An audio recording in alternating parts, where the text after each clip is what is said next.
नमस्कार। तुला राशि पर विशेष रूप से चर्चा की जाएगी क्योंकि पूरे विश्व के लोगों का कई शंकाओं से संबंध है और वो अपना शंका का निवारण चाहते हैं। उसको सबके प्रश्न अलग अलग हैं। केतु को लेकर के है, बृहस्पति के बदलाव को लेकर के है, तथा वर्तमान समय में सूर्य और शनि की पोजीशन, तथा अनेक जो भी रोचक राजयोग है या अनेक शंकाएं हैं, उन सब का उत्तर मैं अपने हिसाब से दूंगा। मेरा उत्तर देने का तरीका क्या है, आइए आप लोग सब समझें और गंभीरता से। ये सब वीडियो उन्हीं की समझ में आएगा जो बेसिक जानकारी रखते हैं ज्योतिष की, और जिसको बेसिक नॉलेज जानकारी ज्योतिष की नहीं है वो बार बार फोन करके प्रश्न ना पूछे। सिर्फ देख सकता है वो इस बात को कि तुला राशि के ऊपर इस समय क्या चल रहा है, और ये वीडियो सिर्फ उनके लिए है जिनकी कुंडली के अंदर नक्षत्र के अनुसार चित्रा, स्वाति और विशाखा नक्षत्र के अनुसार तुला राशि है। स्पष्ट बात हो चुकी है। आइए शुरू करते हैं। तुला राशि पर इस समय वर्तमान पोजीशन में छठे स्थान में राहु है गोचर की स्थिति को देखते हुए, और पंचम भाव में 13 मार्च तक सूर्य और शनि की युति बनी हुई है, जो एजुकेशन और संतान का स्थान है। आपकी पढ़ाई और लिखाई, ज्ञान, बुद्धि, विवेक, संतान का स्वामी। ऋण, रोग, शत्रु स्थान में राहु है, और 12वें स्थान में खर्च और लॉस, जो नुकसान देने वाला स्थान है, वहां पर केतु है। बाकी एक एक महीने का जो विचरण है शुक्र, बुध और मंगल का, वो इतना प्रभावकारी नहीं होता जब तक कि वो खराब स्थान में ना बैठा हुआ हो। फिलहाल तुला राशि के लिए क्या क्या स्थिति बनी हुई है। अधिकांश रूप से जिन तुला राशि वालों की जो यंग एज है, या तो उनकी बृहस्पति की दशा चल रही होगी या शनि की, और या बृहस्पति की या शनि की, और खास तौर से जो विशाखा नक्षत्र में जन्म लिया होगा उनकी बुध, केतु और शुक्र की दशा चल रही होगी। अब हम शुरू करते हैं। जिनकी कुंडली में केतु की महादशा है, विशाखा नक्षत्र वालों की, उनके लिए अगर 12वें भाव में केतु है या केतु की महादशा है या केतु का अंतर या प्रत्यंतर है, वो कष्टकारक होगा, इसमें कोई संदेह नहीं है। इफ एंड बट नहीं हो सकता। चित्रा नक्षत्र वालों का भी यही होगा, क्योंकि तुला राशि पर इस समय 25 वर्ष की एज के बाद अनुमानतः बृहस्पति की महादशा, और 41 साल की उम्र के बाद शनि की महादशा चल रही होगी। 41 के बाद लगभग 60 वर्ष तक से पहले शनि की महादशा समाप्त हो चुकी होगी, उसके बाद बुध की महादशा। तो केतु बाद में आएगा 77 के बाद।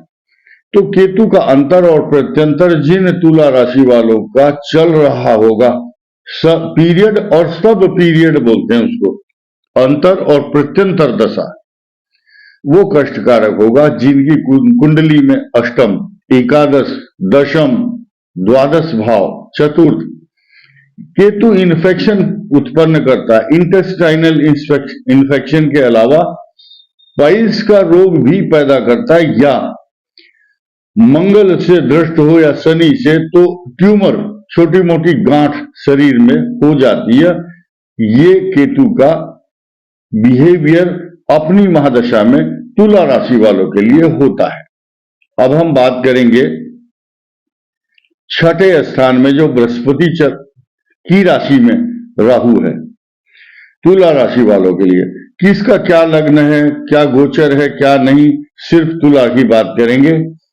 और पंचम भाव में सिर्फ 30 डिग्री दूर राहु से शनि और सूर्य चल रहे हैं, और 30 डिग्री आगे अभी बृहस्पति है।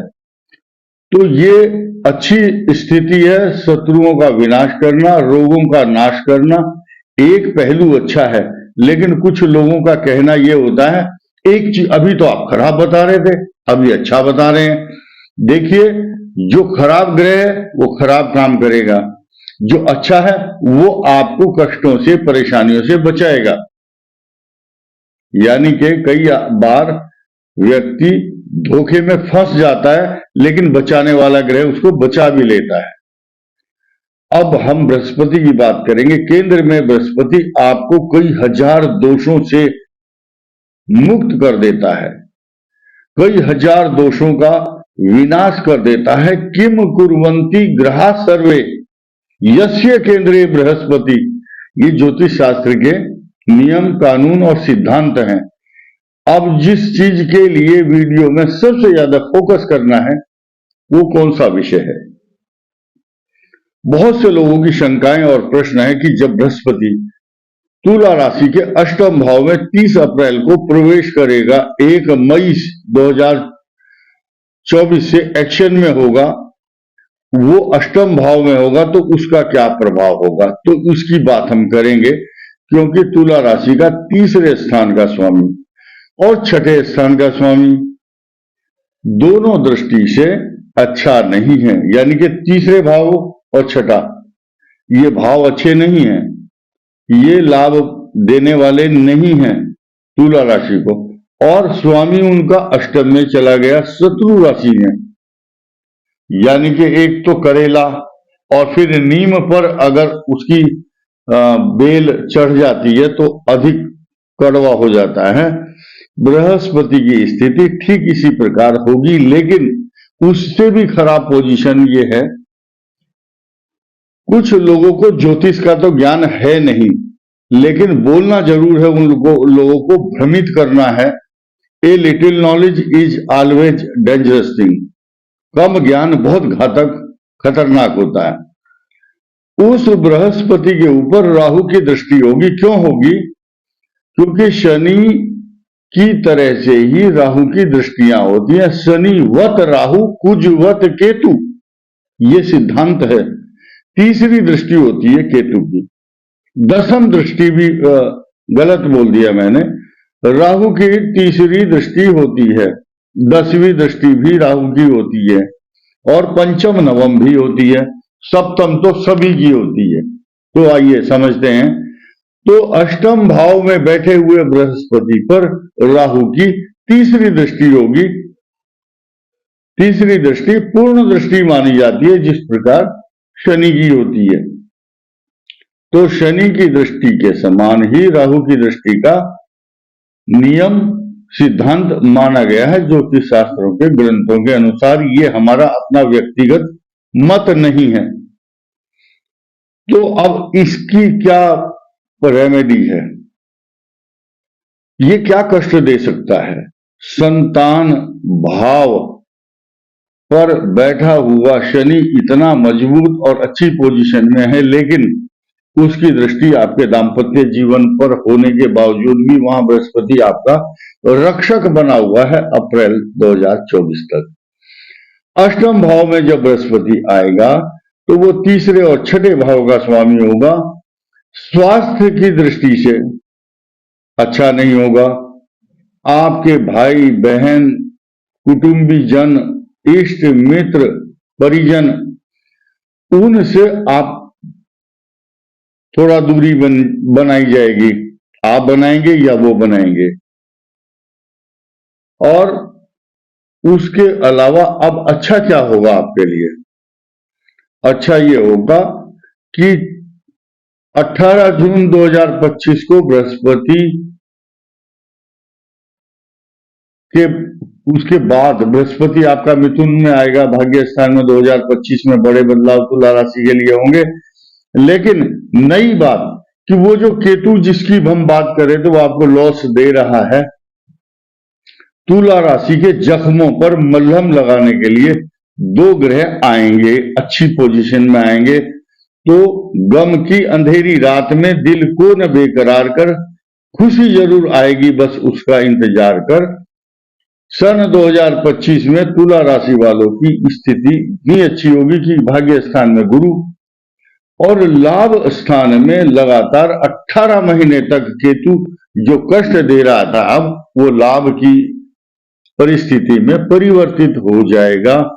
ऐसा ग्रहों का विश्लेषण बताने के लिए मैं आपके सामने इस वीडियो में बता रहा हूं।